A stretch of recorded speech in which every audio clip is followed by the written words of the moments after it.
Mr. Hansip, who has a very tight agenda, for some introductory remarks to this workshop. And I'd like to thank you again for coming to this workshop and participating in the dialogue. I know you have already been briefed a lot about this CCTLD community. So thank you for the introductory remarks. The floor is yours. Thank you very much. It's a great pleasure for me to be here. To begin, I would like to say that country code top-level domain representatives are doing well. You make sure that the internet works properly. But politicians, according to my understanding, have to do more. So as you know, in the European Union, we launched this May digital single market strategy. And one of those main aims, according to digital single market strategy, is also to allow free data flows across the European Union. But according to my understanding, digital business is global business. And we have to create an environment which allows free data flows not only across the European Union, but also across the world, between the European Union and with the third countries. As everybody knows, now safe harbor court ruling is really hot topic everywhere. I would like to state it very clearly that we have to find solution. We have to work, it means Europeans and Americans closely together to find solutions, because our ordinary people are suffering today, and our companies are suffering. We have to create an environment where free and secure data flows will be possible. So, in the European Union, first ever in our history, we were able to agree in common net neutrality principles. We all know about those principles: no blocking, no throttling, no prepaid prioritization, all the traffic has to be treated equally. And approaching the European Union is exactly the same as according to my understanding, of course, as here in Brazil, as in the United States, and we have to provide that kind of net neutrality rules across the world. In the European Union, we are concluding now negotiations about Network and Information Security Directive. Cybersecurity is a really important issue nowadays. We know that no single country is able to protect cyberspace alone. Cooperation in this field is definitely needed. And this NIS directive is exactly about cooperation, about the change of information, and I hope in the European Union very soon this environment, cyberspace will be more trustful for everybody. We have to conclude our general data protection reform negotiations, and I hope we will be able to do this even this year. So those are quite important initiatives in the European Union with which we would like to create an environment our people they can really trust. How we can restore trust in the digital environment, it's a much broader issue than I try to explain right now, but I would like to say that we can do it only together. I mean, top-level country code, top-level domain representatives, and all the stakeholders. As I said, you are doing, according to my understanding, well. more transparency and accountability is always beneficial, but you are doing well already. But once again, politicians, they have to do more. And I think when we will have real multi-stakeholder model of the internet governance, then there will be so much more interested parties which will push on safer internet. So I wish all the success to this workshop, and I am ready to listen about all your ideas very carefully. I would like to say that those this digital single market strategy in the European Union is based already on Net Mundial principles. So we are following very carefully what is happening here in IGF, and this information is really useful for the European Union, will be really useful for the European Union. So thank you very much and all the best.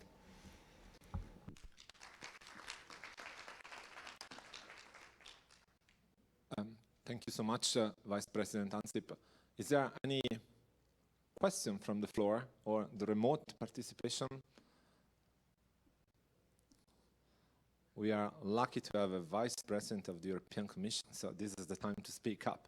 And I understood he wants us to speak up. Okay, they're all shy. They're all camera shy. Okay, Pierre, thank you. No, sorry, what's that? Okay. Yeah, please, if you can get close to the microphone. And then we have Pierre. And if you can introduce yourself, please. Thank you. Can you hear me with this? My name is Uta Navidi. I represent a European network of children's NGOs in Naxo. And my question really is, where is the child in all this? Because children are really a great proportion of the users of the internet. And very little is discussed about their perspective, what they expect to happen, and how they can build trust in the internet that's often used to abuse them. So that's my question really. What about where are the children in all this? Thank you. Vice President. Or you like to have the second question first? Yeah, okay, Pierre. It's up to you. Pierre, yes, thank you. Pierre. Okay, thank you very much. Thank you very much, Mr. Commissioner, to come here to pay us a visit, even if it's a bit far from Brussels. You mentioned the Net Mundial statement before, and I would like to know what is your vision about the outcome of the WSIS plus 10 paper that's going to be negotiated in December. And do you think that the Net Mundial principles should be included in this outcome of the WSIS? Because for now there is no mention of the Net Mundial statement, and it seems that it's a bit odd. Thank you very much.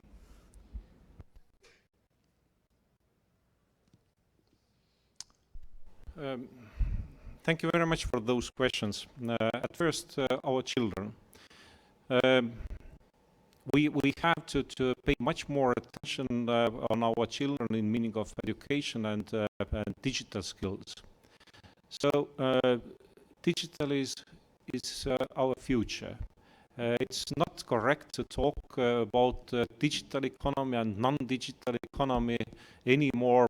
All the economy is digital already. 70% of value added created by digital is created not in ICT sector, but in traditional sectors. So digital is really everywhere already, and there is a lack of skilled, digitally skilled forces, labor forces everywhere.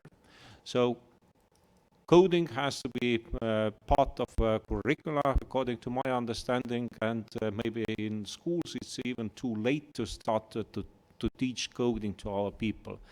We have this kind of initiatives like coding week in the European Union, but much more is needed.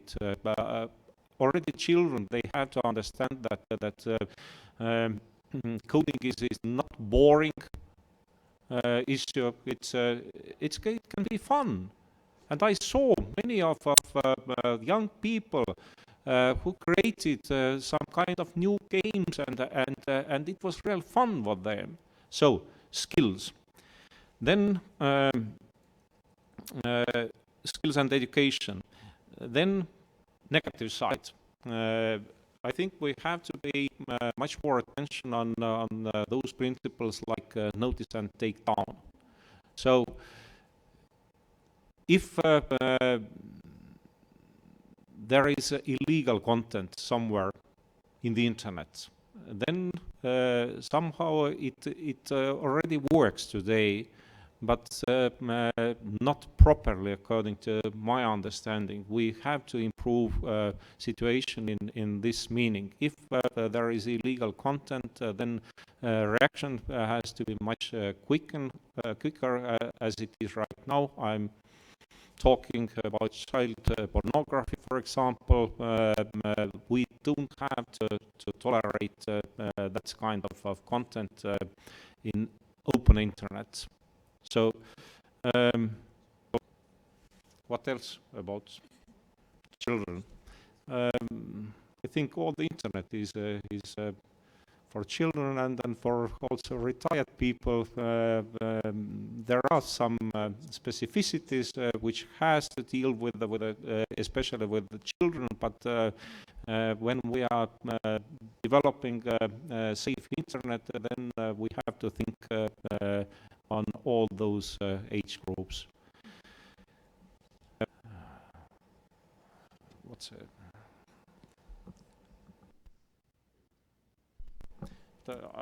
Sorry, I forgot about the next question already, but the Netmunder principles. It was really good that some people they were able to put on paper those really general principles. And as I already said, when we prepared this digital single market strategy in the European Union, then basis of all those discussions was, of course, this principle paper. Those principles are very general principles, and I don't think with time importance of those principles will be somehow on lower level, or we can even forget about those principles. I think those principles will have importance also after 100 years or after 1,000 years, and how to use, where to put those principles. It's up to those who are making those decisions, but for me, this is basics on our activities. Thank you. Thank you, Vice President. I have 4 other questions, but I would like to invite those who are going to ask questions to be short, please, because I understand that Mr. Ansip would like also to hear from us. So it's not just for him to speak. The entire workshop is just to hear, especially those registry CCTLD managers who are here to share their best practices and experience. So I have, in order, if I remember correctly, I have Frederic, Richard, a person from the audience, and then Annabeth. So Frederic, short. Thank you. Thank you very much. Frederic Donk from the Internet Society. I'd like you to help me a little bit to better understand what's happening with Safe Harbor right now, talking about restoring trust. During the last 10 days, I've been completely confused. So, a few days ago, Ambassador Sepulveda from the US came to Brussels saying that the US won't change much into the legislation for the Safe Harbor, but concretely that Europe didn't understand quite well that the US are all set when it's about privacy. So everything's okay. I mean, there will be a new Safe Harbor, but they won't change much. In the same week, the European Data Protection Authorities, together with experts from the US, are saying that they will bridge the gaps between both regulation and that it will go okay. In the same time, the German Data Protection Authority says that they will stop. I'm sorry, I need to give an overview. The Germans say that they won't send any data to the US anymore, and then the European Commission comes with guidance. So there are mixing kind of and confusion messages about safe harbor. So where are we? We're talking about restoring trust. Safe harbor is an important piece of this. So what's your view?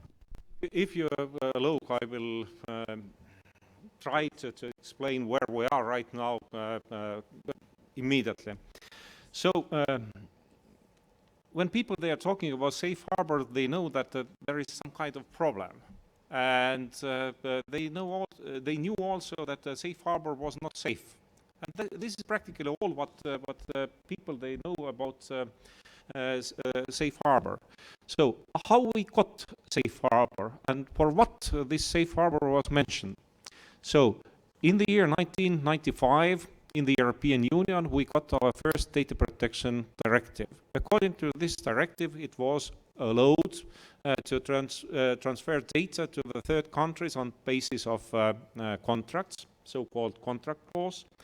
Then inside of corporations, then on basis of consent, but I would like to say this is a last resort, and when this third country was adequate. But about the United States of America, it was quite difficult to say how adequate this country is because they don't have those federal level data protection rules at that time. And then the European Union and US, the European Commission and the US government started to negotiate. And in the year 2000 we got safe harbor standards, practically European standards. Companies, they promised to follow voluntary. So safe harbor was mentioned to protect data of Europeans in the United States of America. Idea was really good. But in the year 2013, we got this understanding that safe harbor is not safe. Because of Snowden, PRISM, we got this understanding. And already then, we started to negotiate once again with Americans to make safe harbor safe. And according to my understanding, we were pretty close to find this consensus in this very issue. And then we got safe harbor court ruling. I would like to say that this court ruling was not so big surprise for us because we started to negotiate already in the year 2013. So lot of work was done already during those negotiations, but according to my understanding, we have to do more. And according to my understanding, letter you mentioned is not sufficient. I'm not a lawyer, but according to my understanding, legally binding administrative decision in what format it's up to Americans to say will be needed. And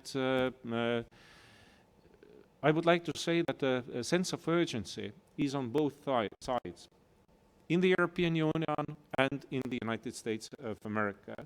So for me, I got, let's say, 4 messages from this court ruling. At first, in the European Union, we had to conclude our general data protection reform negotiations, and all the further activities they have to be based on reformed data protection rules in the European Union.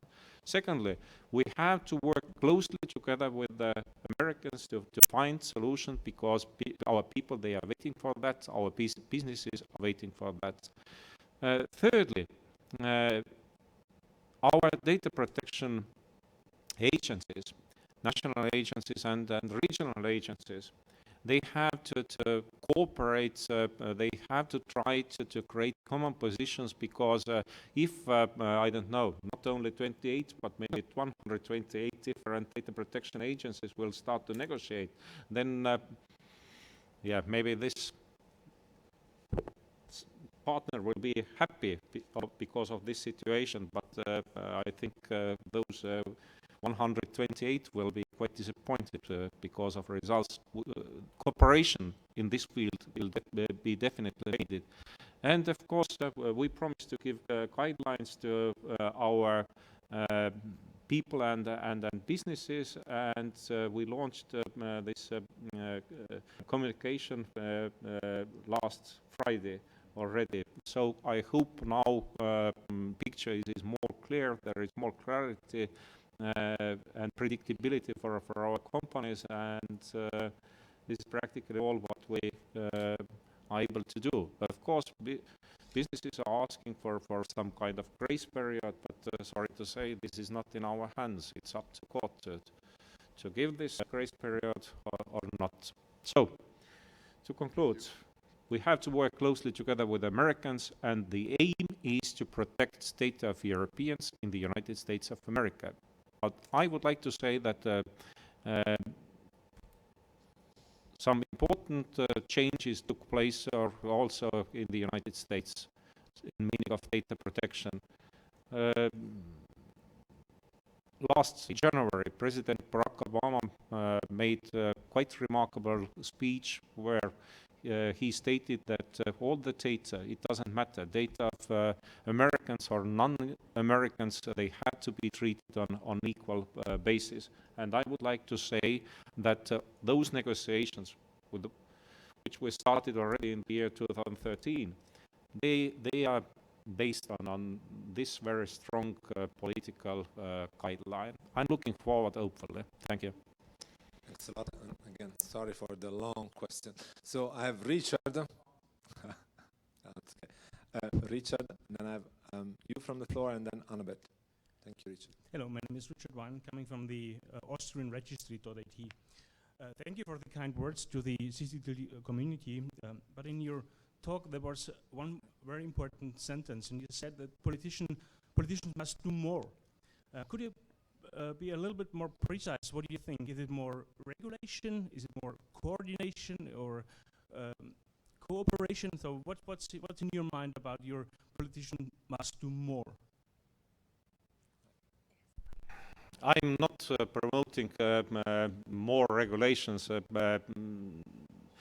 We launched in the European Union more than 10 public consultations. I'm sorry because of the fact that we launched during quite short periods so many of those public consultations. But we would like to collect information, ideas, and on basis of this information we can say, do we have to regulate or deregulate, or doing nothing is also an option in some cases, and quite comfortable option. So it does not mean that more regulations will be definitely needed, but I describe what we are doing in the European Union, net neutrality principles on the level of the law. It's definitely needed. Yes, some people, they say that there are some kind of loopholes today in this regulation, but yeah, before this regulation there was a huge black hole, no regulations at all, only in some EU member states. In Netherlands, for example, it was a regulated area. There were some regulations also in Slovenia and Finland, but in all other EU member states, no regulations at all. So this is a first net neutrality regulation or principles of net neutrality on the level of law we have in the European Union, not the last one. If there will be some problems, if there will be some real loopholes, then we have to fix all those problems. Or Network and Information Security Directive. So more cooperation is needed in this field.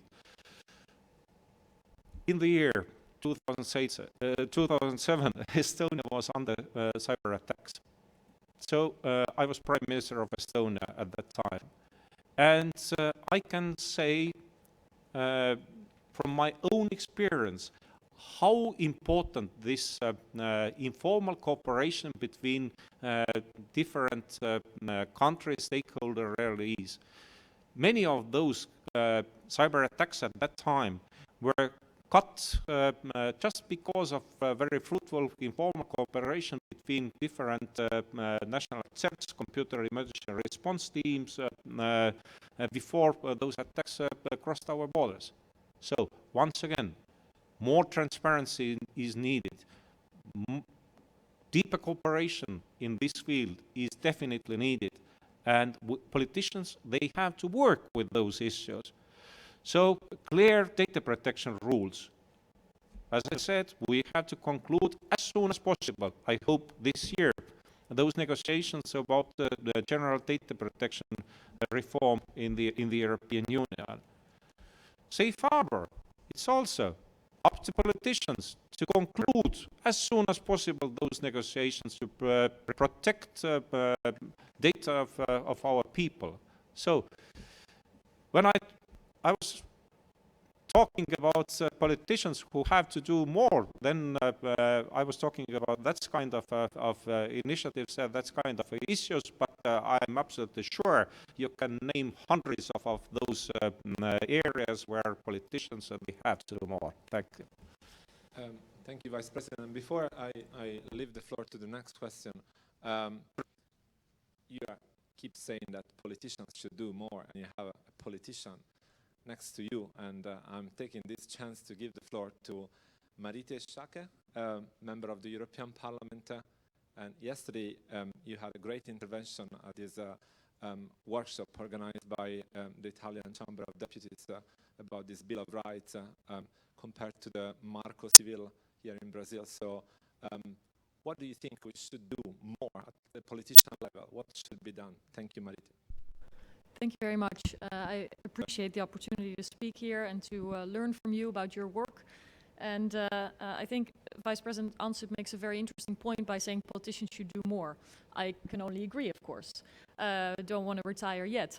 But the irony is that we are facing a moment in time as we think about internet governance and all the different stakeholders and their roles, that governments particularly, but perhaps politicians more broadly as well, have to rely on others more and more to make sure that there is a legitimate and efficient and functioning governance of all aspects of the open internet, whether it's a technical infrastructure or the services running over it. And the theme of this session is how to restore trust. And I think that is the million-dollar question, or the million-euro question. It's a major challenge about which I've done some thinking as a member of the Global Commission on Internet Governance. It's a group of about 25 very different people with very different backgrounds. I'm one of the few politicians serving on that commission. And we have suggested the need for a new social compact, where different stakeholders work together, but where we stop, and I think this is one of the most fundamental points that I believe we need to implement in this entire ecosystem, is that freedom and security do not have to be zero-sum. They can go together, they must go together, and they must reinforce each other. And in this new social compact that the Global Commission on Internet Governance suggests, one of the key recommendations, perhaps a bit surprising, is that governments should not weaken encryption, for example. I think it's a key lesson learned, also very important for the technical infrastructure, that weakening encryption does not increase security and certainly does not benefit the freedoms of the people using the internet. And the fact that in the Global Commission there are also members with a very serious and senior national security background that are now calling to resist government efforts to weaken encryption reflects a shift in the thinking about what is wisdom here. And I think that part of that shift in thinking could have only been possible with the knowledge of technical experts. And so for politicians to do more, or to make smarter policies where necessary to play their role in ensuring that there's democratic and judicial oversight in processes, whether they are in governments or in multi-stakeholder environments. We need technical knowledge. And I'll be very brief because I know there's many questions, but I would just like to end there. I think we cannot overestimate the need for more exchange of experience and knowledge by engineers and technical custodians of the open internet, people in politics, civil society globally, so that we can together, as we are opening up to more multi-stakeholder processes. Make sure that we make decisions and design processes of accountability and legitimate governance, do so on the basis of the latest knowledge and not make the kinds of mistakes that were made by, for example, weakening encryption, but we can talk about more, that later will then have to be corrected, which is always much more difficult. So exchange between the technical community, civil society and politicians no doubt will lead to smarter policies and will give a lot of us and our colleagues more work to do, but at least hopefully we'll make efficient use of our time so that we can do targeted and necessary steps and not live in the past century with the laws that we propose, which could be outdated the day they're implemented already. Thank you. Thank you so much. But Mr. President. yeah, saying that politicians have to do more, I'm talking about myself. But I don't think politicians alone they can change the picture. Only together with the civil society we can change the situation. We can improve the situation. And talking about digital single market strategy, we used all kind of sources to get ideas and information, including crowdsourcing and Twitter chats. So it's very important to involve all the different interested groups in this process, and I would like to say this process was inclusive. But I would like to pick up this encryption topic. Once again, my answer is not so short, but in Estonia, in the country I know best, it's possible to vote electronically. And the first time when people, and Estonia, according to my understanding, is the only country where all over the country it's possible to take part in elections using internet in the world. So on those first elections in the year 2005, only 10,000 Estonians really voted electronically via the internet during our municipal elections. But during the last parliamentary elections and elections of the European Parliament, we collected in Estonia even 1/3 from all the votes via the internet. And now, about encryption. Some politicians, they are asking for backdoors. Who will trust those internet-based elections if people they will know that somebody has a key to open backdoors? Somebody theoretically can manipulate with those election results. Nobody. And that's why, if we are talking about national identification systems, I'm strongly against all kind of backdoors. Thank you. Thanks a lot, Vice President. I have you and then Annabeth. You still on? Yeah? Okay. Hi, my name is Fabrício Pessoa. I'm from Axur, Brazil. And my question is going back to what you mentioned before about education. You know, you mentioned about teaching coding, for example, at schools, which I think would be great, but I think that coding is still too technological. We should focus maybe more on basic principles of the internet. I think that what I see is that when we talk about internet, especially security, the focus is that tend to be a lot on technology. But we have human aspects of that are not being taken care of. And for me, I think that it's basically because it's still a remaining that we have from the past 2 decades, where internet was something for the geeks, right? You needed to be an expert to actually understand how it works and you actually use it. Nowadays, internet is everywhere. Everybody is using that, and even not people using that. We have machines using that automatically. So wouldn't it be the case that we start, instead of us or the technological community saying what needs to be done on, or how to, for example, to make education strategies, to bring people from other areas, for example, people from psychology, so from education background and other backgrounds, to discuss these with us?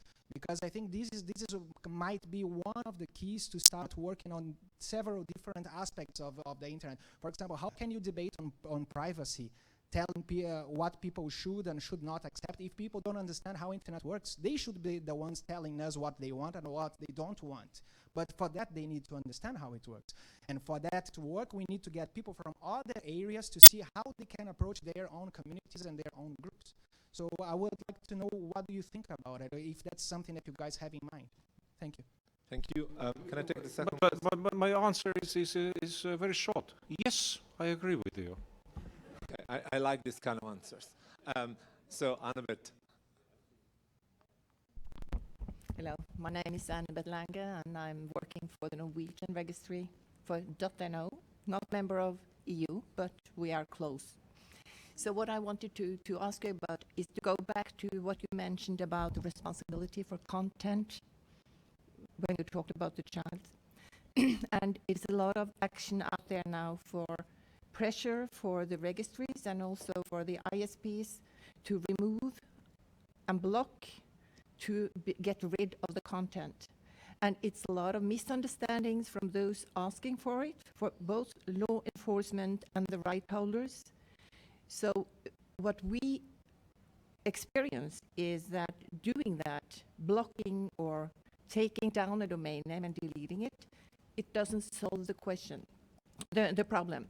And we all agree that we don't want illegal content, we don't want improper content, but we should work very closely together to find a way to deal with that really works. In Norway, we had a court case now where Pirate Bay was taken down by the big Telenor companies, and 2 days after that, all the content were out on another ISP address and another domain name. So I would like to send that back to you to try to find a better way to deal with this. Thank you. Thank you. Answer is once again short. Yes. But this notice and take down principle is an important principle according to my understanding. And we can say that if there is illegal content somewhere, then this notice and take down principle works. Not perfectly, but it works. But if there is legal content which is used illegally somewhere, mainly I'm talking about copyright issues, then this is a real challenge. So every day musicians, they are asking to take down some kind of illegally used legal content. And then those service providers, they say that, sorry, but we are just mediating. We are neutral mediators. So we don't know, is it legal or illegal there? But in the end of the day, not today, but after some weeks or month, they will take down. And what will happen? After 2 minutes, once again, somebody else will put this legal content illegally to some websites. So, and now musicians, they ask, please take down and keep it down. So, but what we can do, I think we have to provide more clarity. So it's not so that there is illegal content somewhere. It's black and white issue, and no borders at all if legal content is used illegally. We have to bring more clarity. We have to make those regulations more clear to all the stakeholders. Thank you. Thank you. And we have Maritje for... Sorry, Please. just briefly, because I think there's a broader question online of the privatization of law enforcement, the privatization of norm setting, and of even setting human rights standards. And I think this merits a much broader and sort of philosophical discussion about what is appropriate and what isn't. We see it a lot in the context of child pornography and other heinous crimes, but it's a much broader discussion. And I think you're absolutely right. And this is the kind of knowledge that we need to know what works. And we've also learned from law enforcement, for example, besides the point you made about blocking not being efficient, that there are those in law enforcement that think hacking into criminals' computers could help. But it actually turns out that in reality, they delete valuable traces of crimes committed that can then not be used as evidence in a court case. So what is wisdom really has to be thought through before acting on, impulses or incidents. And I think the role of courts should not be underestimated. Privatization, again, of law enforcement and human rights standard setting should not happen. It's a slippery slope that may be very attractive when it comes to solving the worst of the worst crimes, but it's easily pushed into the direction of, for example, intellectual property rights enforcement by internet service providers, and that's a direction that I would certainly not want to see us going. And so I would say that there are different steps that can be considered by politicians like us, either that crimes have to be solved by law enforcement, and we should keep in mind that it's people that commit crimes, not technologies, and we should certainly make sure that the people that are responsible are found and finding a due process. But sometimes crimes are also best addressed by reforming laws that are outdated.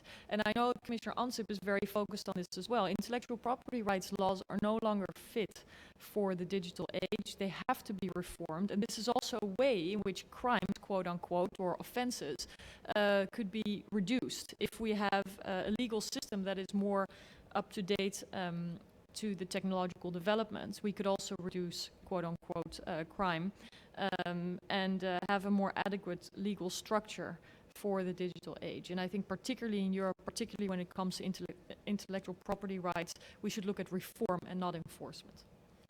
Yeah, but I'm so sorry, but now I have to apologize because our American partners, they are waiting for me. There will be another meeting where we will discuss also about safe harbor issues. I wish all the success to you, and once again, only in deep cooperation between all the stakeholders, included country code top-level domain representatives, we can make internet more safe. So thank you, and all the best to you. Thank you, Vice President. And I also understand that, Mariti, you have a time constraint, and you have to leave now, or you can stay a bit Well, I can stay 2 more minutes, but I don't know what good that would do. But I see someone who is really eager to ask a question, so maybe we should I've been harassing him so much to ask my question, and I'm sorry. I hope it's going to be worth it. I know that this is very concerned with a specific region, like Europe, the US, but I really want to put up on the floor the region that is Middle East and the Gulf in terms of trust. I just want to know what your advice is, if I may say, or best practices, so that I come from a civil society background, a human rights background, and you cannot imagine how much the amount of trust has gone completely down in terms of trust in the internet and the digital kind of work that human rights defenders do in the region. So I really want to know, what's your advice on this? And for the record, my name is Elsa Saade, and I work for the Gulf Center for Human Rights and NISOC ambassador. They made sure that we say that. And so please, if you could give us some advice, it would be really nice, and I'd love to take this offline if you don't have time. Thank you. We really need to give some floor to the panelists. So yeah, if you like to address this question, and please. I'll address this question briefly, but there's a lot to be said, and I've done a lot of work on this, so I'll be happy to take it offline. I'll be around here until Friday, so I'm sure we can find time, and I'll recognize you now that I've seen you. I think whatever we want to do internationally as the EU is only credible and efficient if we lead by example, and this too often is a problem. When we saw in the UK, for example, after there were riots, that there were proposals from the government to shut down social media. This makes it much more difficult to address the same kind of practices, which I consider most often illegitimate when they are done by governments in the region that you highlighted, the Gulf states or the broader Middle East. So leading by example is key on the part of the EU. I would also like to see much more emphasis on human rights more broadly, and particularly online, in the EU's foreign policy. I've taken a number of initiatives to streamline, let's say, the way in which technologies impact both opportunities to enhance people's human rights, like access to information, freedom of speech, freedom of association online, but also to be aware and to deal with the way in which governments are also using technologies to enhance their abilities for surveillance, censorship, tracking, tracing, jamming, hacking, all kinds of practices against human rights defenders, against journalists, opposition figures, and frankly, oftentimes citizens of these countries. And I believe that we have failed to anticipate or use, let's say, the opportunities that the hyper-connected net and new environment bring us to reach out from, let's say, open societies to citizens who are seeking these values and their rights to be respected, but who are living under governments that don't allow these people to realize these rights. So I think that that's a real missed opportunity. There are many concrete things we can do. Look at how EU required standards for example, mobile networks have a different impact when they're used in countries where there is no rule of law. Currently, we just talked about backdoors. EU law requires mobile networks to have backdoors for law enforcement, for example, to place a tap on a phone call or to locate a missing child or a skier who got lost in an avalanche, for example. But if we export these systems without any consideration of the fact that there are not the same checks and balances in many countries in the world, we are making a mistake. Lastly, another topic which I think impacts people in the Middle East a great deal is that I think we need export controls on surveillance and hacking and other technologies that are made in Europe, marketed, designed, and sold for repression, and that currently operate in a fairly unregulated environment, which I think is inappropriate and makes all kinds of discussions about either human rights online or cybersecurity less credible. Again, if we cannot lead by example in Europe and curb the grey market in surveillance systems, then we are failing ourselves. So I think there's a lot to be done, and I look forward to continuing our discussion. I'm really sorry I have to go, but I hope you have a good meeting continuing. Thank you so much, and indeed there is a lot to be done. And for your information, there is an interesting study that is coming up by ICANN on the domain name system in the Middle East. Yeah. So thank you again, Marietje. I'd like now to give the floor finally to the panelists and about how to restore digital trust in the digital environment. We, the CCTLD regional organizations community, we have launched a survey for our members, and there are some findings that I would like Peter Van Ross, the general manager of Center, to share. And then I would like to hear from the three CCTLD representatives who are here and how they are contributing to actions which are targeting the restoration of the digital the trust in the digital environment. So thank you, Peter. Thank you, Giovanni. Good morning, everyone. My name is Peter Van Ross. I'm the General Manager of Center. Just quickly following up on what Vice President Ansip and Marietje Schaake just mentioned, in helping politicians to do their job better. I think there's a very important role for everybody in this room.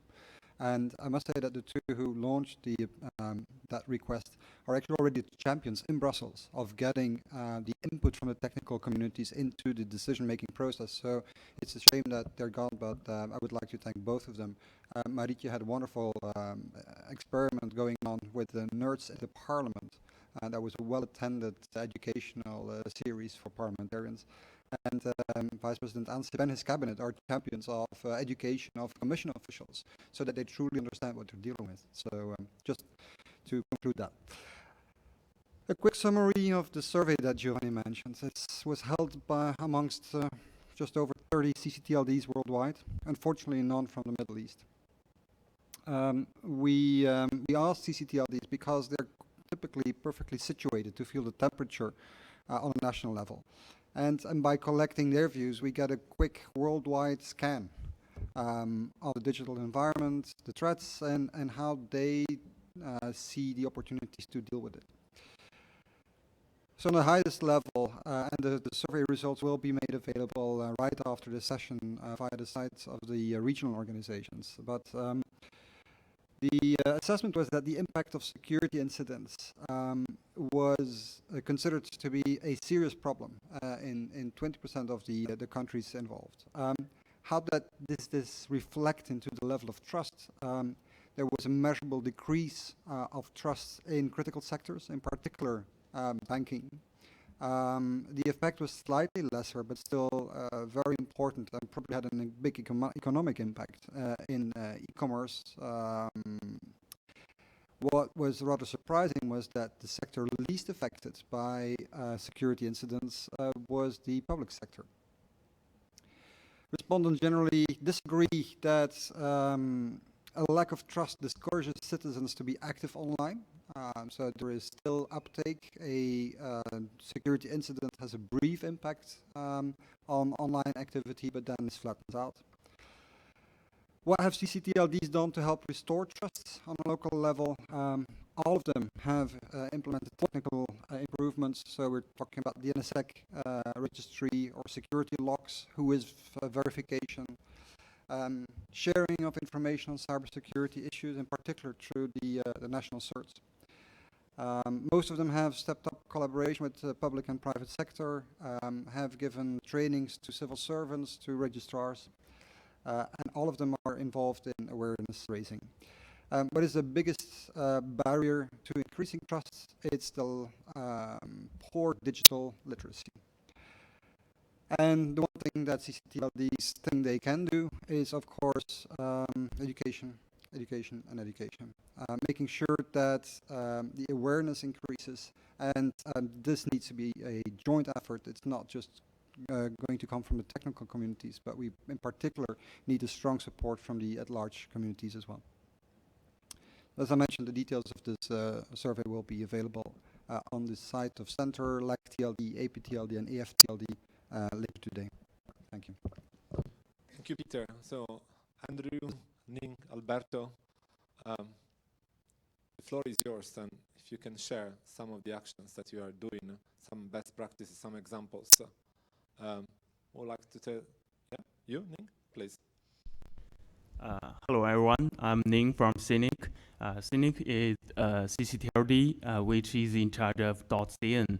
So we do really care about the cybersecurity, and we try to ensure our domain name system by two kinds of technical solutions.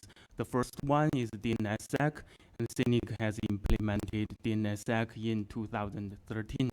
And the second one is we launched the registry log in 2014. And the third one is the RDAP protocol. We call RDAP is the next generation WHOIS protocol. And WHOIS, we also know WHOIS provided the registrant information by online service. WHOIS protocol is very simple. So CINIC contribute a lot to create a new international standard of the next generation WHOIS protocol. We call it RDAP, Registration Data Access Protocol. And CINIC author 3 RFCs of RDAP. One of it is define the security service of RDAP service. And CINIC also is responsible for the open source project of RDAP implementation for ICANN. And CINIC also initiate two kinds of alliance. The first one is Anti-Phishing Alliance of China. We call it APAC. And we established this alliance in 2008. And we have more than 500 members.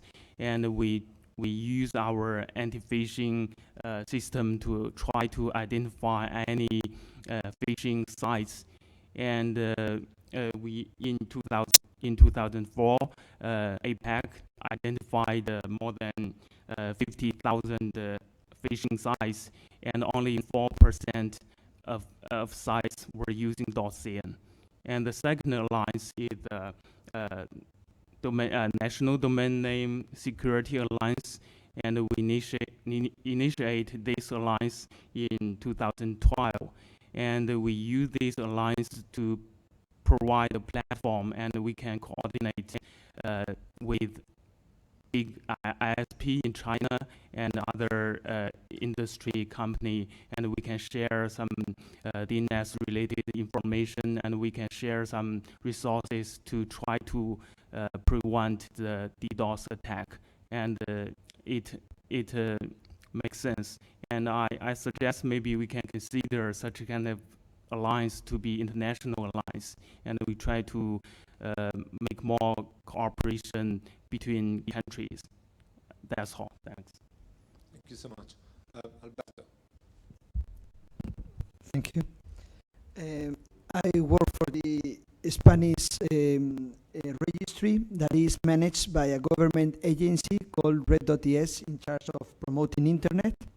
So in CCTLDs there are many models and that work very fine. So there is, as we always say, one size does not fit all. But I want to share experience from a registry managed by a government. This has some pros and cons, but I think it's good for this topic of this meeting, restoring trust in digital services and society, because we have a broad remit to promote internet in the country.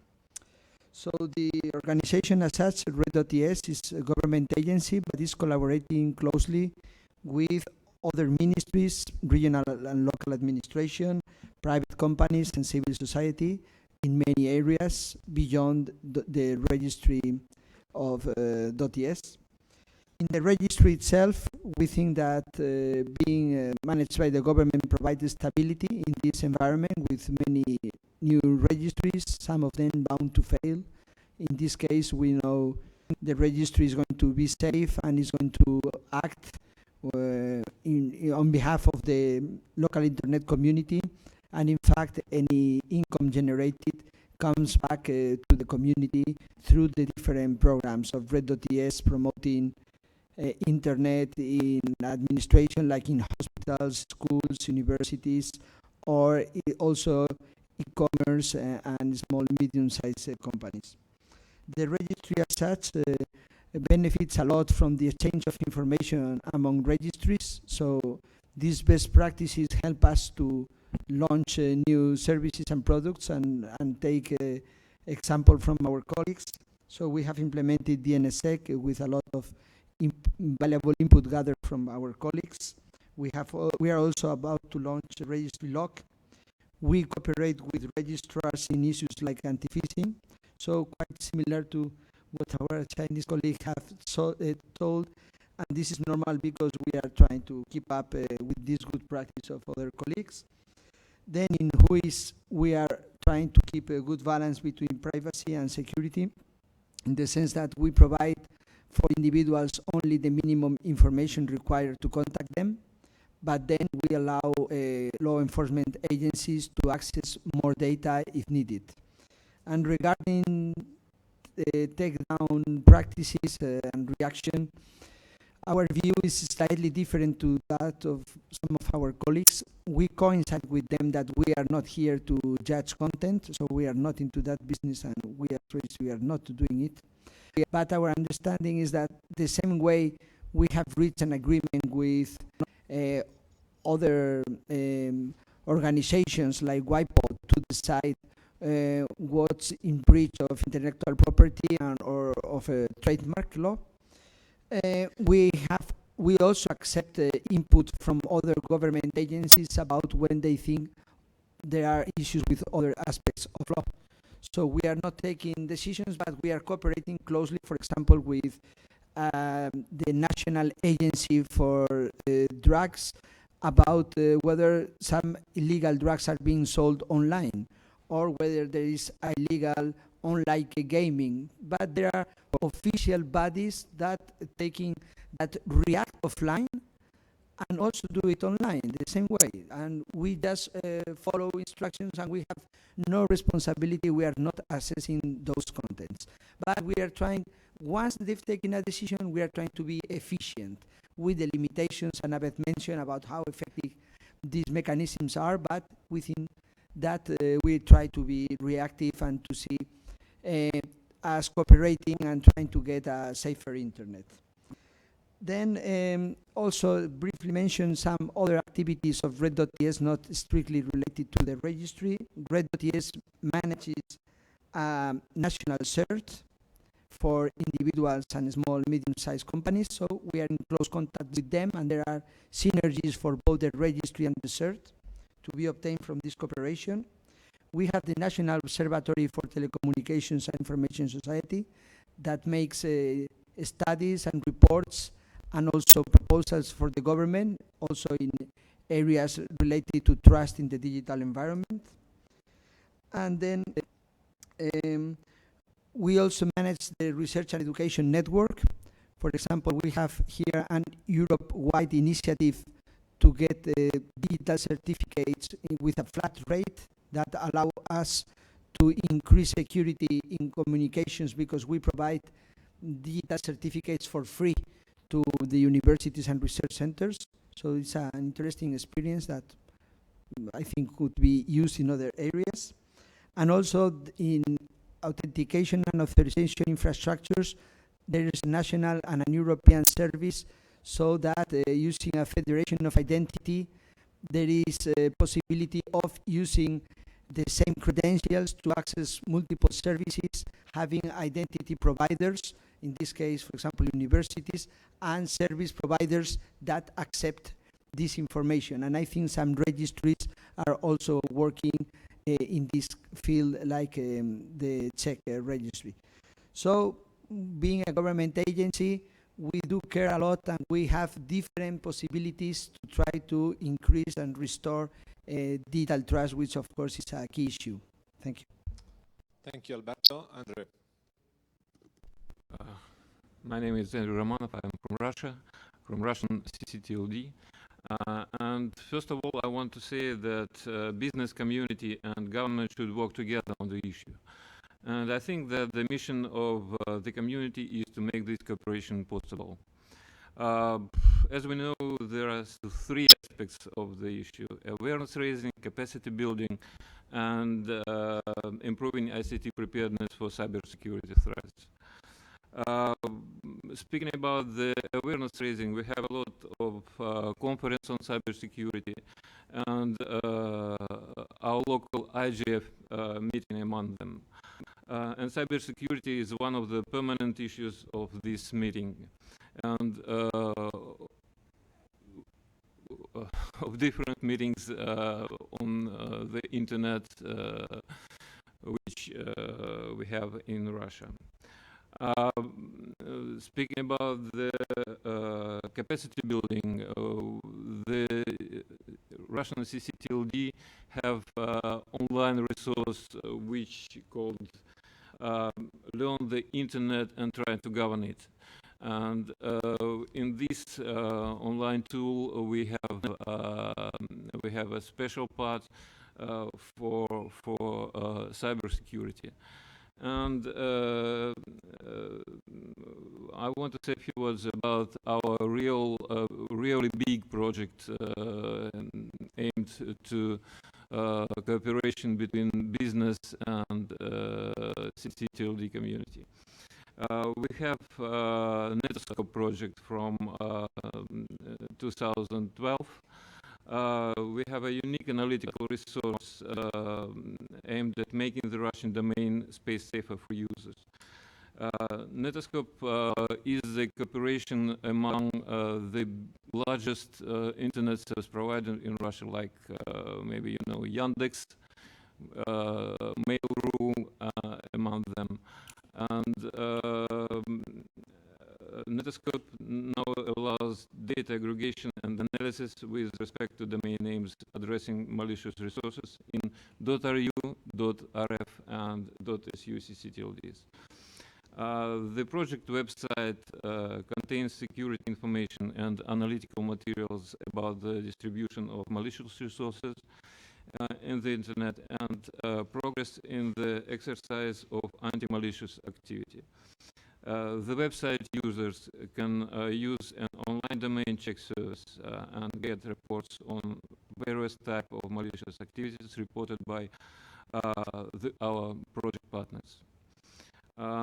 The project partners are engaged in collection and analysis of information about malicious resources on the internet, as well as in exchanging valuable data on daily basis.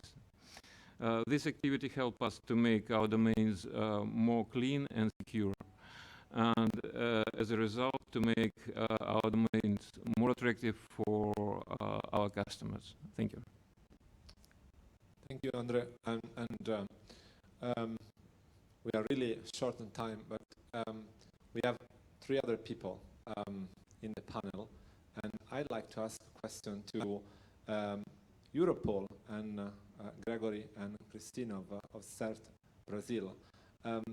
What do you think are the current threats on the digital environment, and how the ccTLD community can help you to try to make this digital environment safer, cleaner? So please, Gregory and Christine, who likes to take the floor first? Okay, Gregory. Hello, everyone.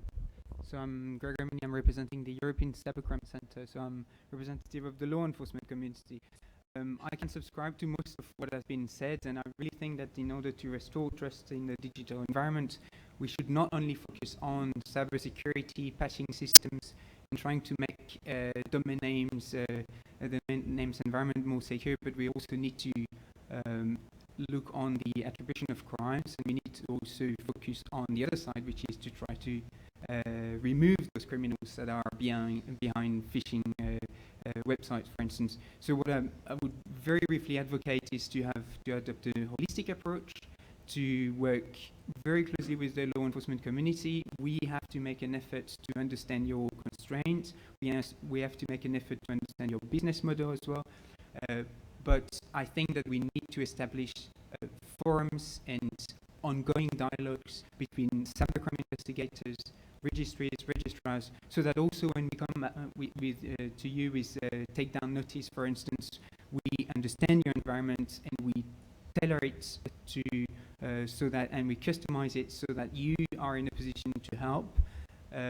So really to conclude really briefly also is really to say that we need to work closer together.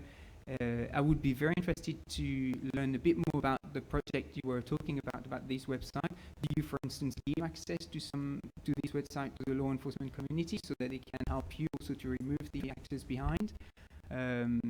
Yeah, and I think that's really, we shouldn't underestimate the role of law enforcement in providing trust in the digital environment. Thank you. Thank you, Christine. Hi, I'm Christine from CERT Brazil. CERT Brazil is maintained by NICBR, so this is more, I think, a result of the whole internet governance structure in Brazil. But what I think that ccTLDs around the world, they already help is because all people from ccTLDs are people that for a long time on the internet. We are all here before the term internet governance was invented. We are for sure here longer than people started using the internet to connect everything. And I think this is really, although the business and everyone wants to have this internet of everything, we need to try to talk to people. And when we talk about teaching, also teach about the risks and about should we really connect everything on the internet? Because from the discussion from this morning before this panel, I think it became even more apparent that most of the tensions that we have, if we are discussing about notice and takedowns, I have to take down this domain and I have to have backdoors in crypto, I have to do something else. It has a lot to do with the discussion of decisions made by cost, to connect everything and to use the public internet for things that were not prepared to be connected to the public internet. Of course, the internet makes it easier to do scamming, to do phishing, to do other actions. And then it goes not for a burden for CCTLDs. I think it goes for more of a health of the internet, for everyone needs to do its part. So in Brazil, we are doing the part that many of you reported here, like CertPR is doing the awareness, is doing the training for professionals. But then we also need to have reach and to help to restore the trust on the internet, actually trying to understand what's the root cause of all the tensions. And I think part of the root cause is that we are having different interests in there. And we are having a lot of people eager to just connect and not understanding what actually you were getting into and what actually you are getting attention to. So like in Brazil, we cannot have a notice and take down. So actually the latest legislation even said that this is not a system that we have, but that doesn't mean that we don't have policies for abusive content. So there is a clear separation, what's an abuse, what's against the contract, and what is actually something that is just a dispute of content, of free speech or something else. So I think there's a lot of things that the CCTLGs can cooperate and collaborate, and that a lot has to do with teaching all the stakeholders about technical issues. And when I saw the representative of the European Parliament saying that we need to talk more, sometimes we use different languages, so maybe we all should learn to talk the different languages and be a bridge between these two different worlds, because sometimes we want the same thing, but we are actually implementing different things. And also try to get people out of this hole of using security as an excuse to implement control. We are trying to educate people a lot that, you know, there are some things that are being proposed that are just control mechanisms, like backdoors and crypto. That is a control mechanism, that's not security. So although it is being discussed as an excuse for public safety. So I think there is a lot of semantics in there. And I think everyone in this room has a lot of knowledge to help us all to untie this knot and make all the terms clearer and make the discussion to a next level of where do we want to be in the future and how do we get there. So I think we are all going very well with the technology. All CCTLGs working for DNSSEC, working for best practices, for disseminating everything. But there is a lot of tension in the policy level that sometimes is just because of misunderstandings that could be happening and because of different agendas. So it's more of brainstorming for how to identify what actually might go wrong and where do we want to go if we want to go right. Thank you. Thanks a lot, Christine. Really great advice. Great advice. I have the last panelist who had the longest question. Frederick from the Internet Society. Don't kill yourself with cables. Yeah, exactly, I did this. Thank you. I'll be quick. I might walk you through some of the technical issues or means that we're promoting with the Internet Society. One of them is the mutually agreed norms for routing security manners. But you'll find out on your favorite search engine, MANRS. It's just more coordination between operators. It just helps preventing propagation of incorrect routing information. What I'd like to come back is on the bigger pictures, the framework.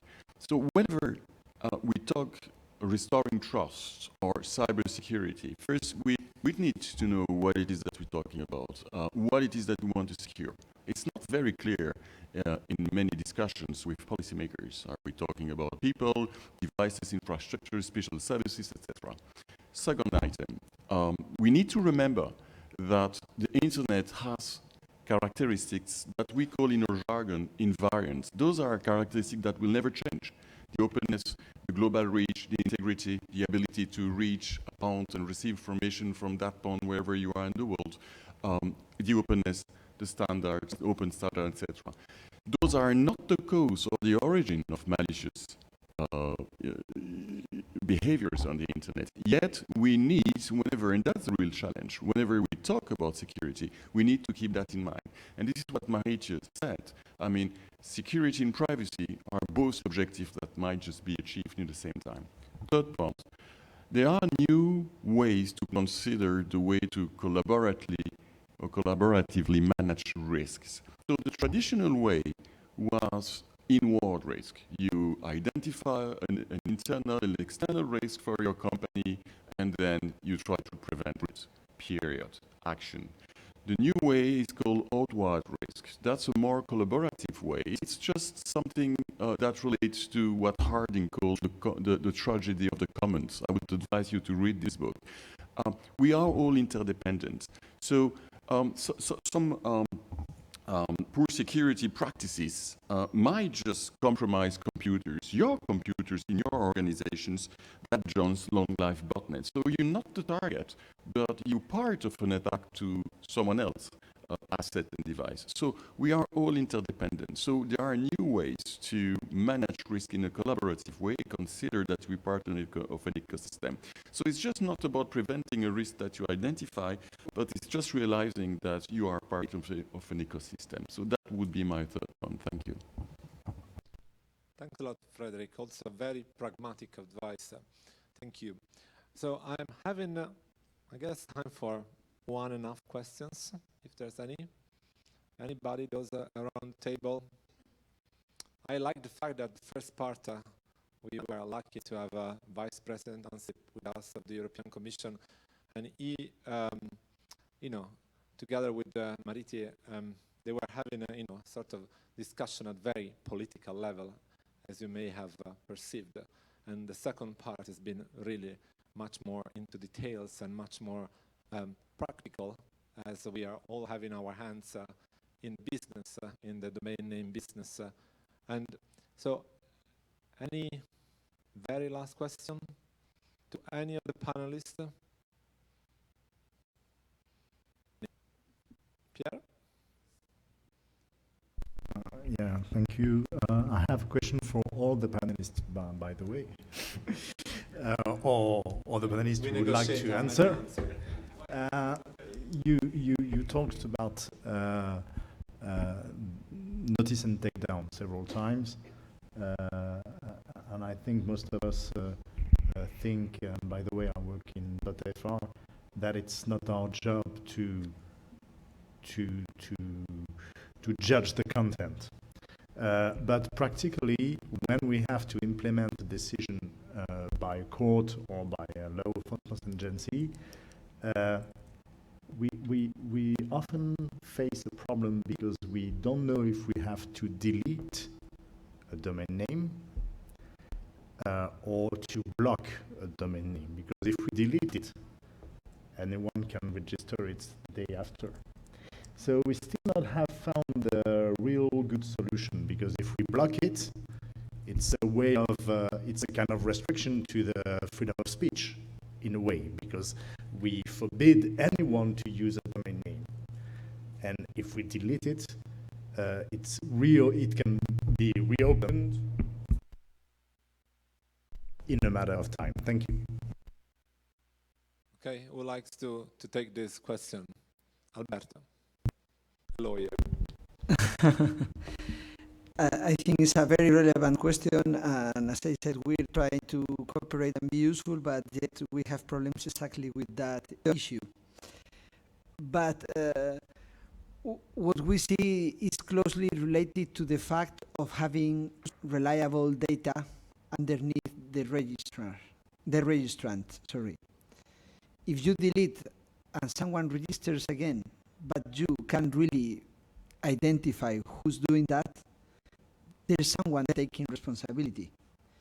If you're getting wrong data once and again and the domain is always live, then of course you're doing nothing. So we're trying to put the emphasis on trying to be more accurate when identifying who's behind a registrant, and so that there's someone to take responsibility for that action. Thank you, Alberto. Andre, would you like to say something? I don't know the good answer for your question, but this time we are following the court decision each time we need it. And if the court decide to block it, we will block, and if it will decide to delete it, we will delete. And this is the practice. I think nobody knows a good answer, and we should work on this issue together. Maybe we can find it. Thank you. Thank you, Andre. Just to wrap up this workshop, and again, it's really good that every year we bring the CCTLD environment, the CCTLD business into the IGF, because it's really an important element of the DNS ecosystem. So my understanding from this workshop is that there is a lot of awareness of what has been done, what can be done. And I'd like to just end by picking some sentences which Christine said, and it's about this need to try to find at some point a common language to make sure that we cooperate better. Because the last question that was asked by Pierre has shown to us some point, you know, there are some actions that are required, but we don't speak the same language, and it's not clear what should be implemented. And also, I like to pick up from the great intervention from the floor about the fact that sometimes politicians should be closer to the operators, those who are in the field, those who are, you know, really going to be impacted by privacy laws or any other action done at political level by some regulations. And so politicians should make an extra step to understand better what the operators, the users, they really need before they regulate. So it's really the need for having a clear and common language.